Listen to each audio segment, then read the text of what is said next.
Hello. ഇന്നുണ്ടല്ലോ mutton നല്ലോണം വരട്ടിയെടുക്കാനുള്ള പ്ലാനാട്ടോ. അപ്പോൾ അതിന് വേണ്ടിയിട്ട് കഴുകി വൃത്തിയാക്കിയ മട്ടൻ്റെ പീസസ് നല്ലോണം വരട്ട് കൊടുക്കുക. ഞാൻ വലിയ വലിയ പീസസ് ആട്ടോ എടുത്തത്.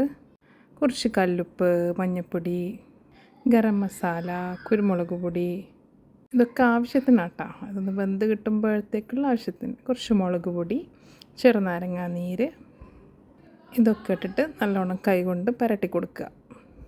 മാക്സിമം എല്ലായിടത്തും എത്തുന്ന രീതിയിൽ നല്ലോണം പുരട്ടി കൊടുക്കുക.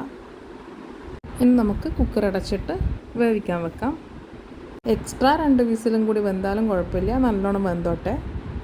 നമ്മൾ തൊടുമ്പം മട്ടൻ്റെ പീസ് ഊരി വരുന്ന രീതിയിൽ വേവിച്ചെടുക്കാം.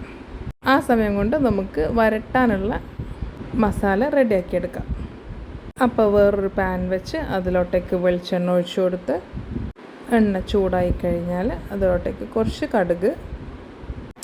കടുക് ഒന്ന് ചൂടായി പൊട്ടിയതിന് ശേഷം ഒരു നുള്ളു ഉലുവ, അതൊന്ന് ചൂടായി ഇളക്കിയ ശേഷം കുറച്ച് ജീരകം, ചെറിയ ജീരകം കേട്ടോ, അതൊന്ന് ചൂടാക്കി ഇളക്കിയ ശേഷം അതിലോട്ടേക്ക് കായ്മുളക്, കറിവേപ്പില, ഇതൊക്കെ ഒന്ന് പൊട്ടിച്ചെടുക്കുക. ഇനി അതിലേക്ക് ഇഞ്ചി, വെളുത്തുള്ളി, പച്ചമുളക്, കുഞ്ഞുള്ളി ചെറുതായി അരിഞ്ഞത് ആഡ് ചെയ്തിട്ട് നല്ലോണം വഴറ്റി കൊടുക്കുക. ഇച്ചിരി ഉപ്പും കൂടി ഇട്ട് നല്ലോണം വഴറ്റി കൊടുക്കുക. ഇനി അതിലേക്ക് ഒരു 3 വെല്ലുള്ളി നീളത്തിൽ അരിഞ്ഞത് ആഡാക്കിയിട്ട് ഒന്നും കൂടി നല്ലോണം വഴറ്റുക. 1 സ്പൂൺ മല്ലിക്കുരു പൊടിച്ചതും 2 തക്കാളി സ്ലൈസ് ചെയ്തതും കൂടി ചേർത്ത് നല്ലോണം വഴറ്റിയെടുക്കാം. അതിലേക്ക് നമ്മുടെ വേവിച്ച് വെച്ച മട്ടൻ്റെ ഓരോ പീസസും എടുത്ത് നിരയാക്കി വെച്ച് കൊടുക്കാം. ഇതിൻ്റെ കാലിലൊക്കെ കുറേ സൂപ്പൊക്കെ ഉണ്ടാവുമെന്ന് വിചാരിച്ച് പക്ഷേ ഒന്നും കിട്ടിയില്ല, എന്നാലും അതിൻ്റെ ടേസ്റ്റ് ഉണ്ടായിന്. അപ്പോൾ വേവിച്ച വെള്ളമൊക്കെ കൂടിയിട്ട് നല്ലോണം ഇളക്കി യോജിപ്പിക്കുക. ഇനി ഒരു മിനിമം 1/2 മണിക്കൂർ ലോ ഫ്ലെയിമിൽ അടച്ച് വെച്ച് വേവിക്കണം.